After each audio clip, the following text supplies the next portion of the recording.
Hi everyone, in this video I will show you how to change Discord password when forgotten. First, open your Discord app. Here, tap on Login. Now add your email or phone number. After that, tap on Forgot Your Password.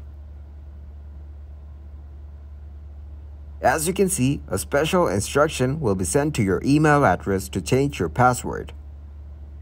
Tap on OK button. After that, you need to go to your mail account and open the email sent to you by Discord. Here, tap on Reset Password. Now you are able to set a new password.